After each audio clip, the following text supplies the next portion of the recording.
I got this old Ford truck here and I'm having some transmission problems, so today we're gonna pull the transmission out, we're gonna rebuild it, we're gonna shove it back in there and do some hopes and prayers. So wish me luck. There's some cross members I might just cut out with a grinder, I don't know yet, but you can get this old truck going. Got a plow on it, got a dump bed. So we're gonna pull the transmission out. I got a rebuild kit, and 80 bucks. I bought a spare transmission out of a 1-ton. It's got the wrong tail shaft, so we need to use this one with the tail shaft it's got on it. And we're gonna get this transmission out. And between the spare transmission and the rebuild kit, we got a fighting chance of maybe getting it running. All right. There they go. Fluid drained out. I got the drive shaft out, and I like to tape these so the needle bearings don't come, and I marked it transmission and transfer case. I got the 4-wheel drive stuff unhooked, and the vacuum and the lines, and now I'm working on taking the converter bolts out.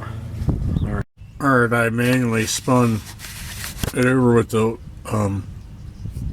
up there at the crank, and I got all the torque converter bolts off, and I spray painted where the drain plug is, so when I go put this back together, it'll slide right back together. I'll know how to line it up. Alright, well, it took me 2 hours to get that cross member out, but I didn't have to cut it, and I did have to cut all the bolts off because everything's all rusted on this old truck. So I got that out, and now I can get the transmission to drop straight down.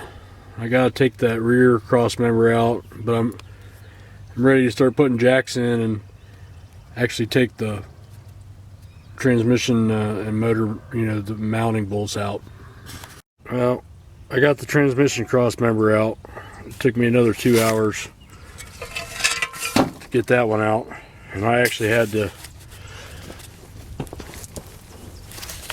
drill the rivets out in the frame to get that mount out. So I only had to do it on one side, so I had to grind the rivets out and then drill them, grind the heads down and then drill them out. So this plate will be bolted back in, and then that cross member will go back on. And then so I got the transmission up here on a jack. I'm ready to take, finally ready to take, oh, it's ready to come out now. So light up there. So all I gotta do is go up and take all those motor bolts loose, and then I can pull it out and rebuild it. So we're getting somewhere. We're actually gonna be able to put this on a bench here in a minute. So alright, I could not get those bolts there free for that mount. That's the reason why I had to take the rivets out the frame to drop that mount, and then that other mount went up there across the frame, and I had to grind every one of those ones off too. So we finally got it to where we can pull it out now. I've cut some wood to go up to the oil pan up there.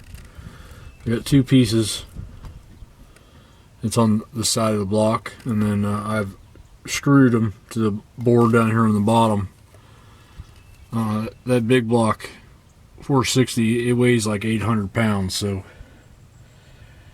when I let down on the transmission, that engine will sit on those wood blocks to the ground. So I got the jack set up, so I'm ready to take the last bolts out and put this transmission on the ground. Alright, so I got the transmission split from the motor there and lowered down here. So what I need to do now is just take the jack out from under it and get it on the ground, and then just manhandle or drag it out from under the truck. But she's out, she's almost all the way out now. Alright. Alright, I got it out. Now to get it inside the shop on the table and start tearing it apart. Well, I got a neighbor come help me and we got it put up here on the bench. I got to clean the bench off a little bit and then start tearing into it.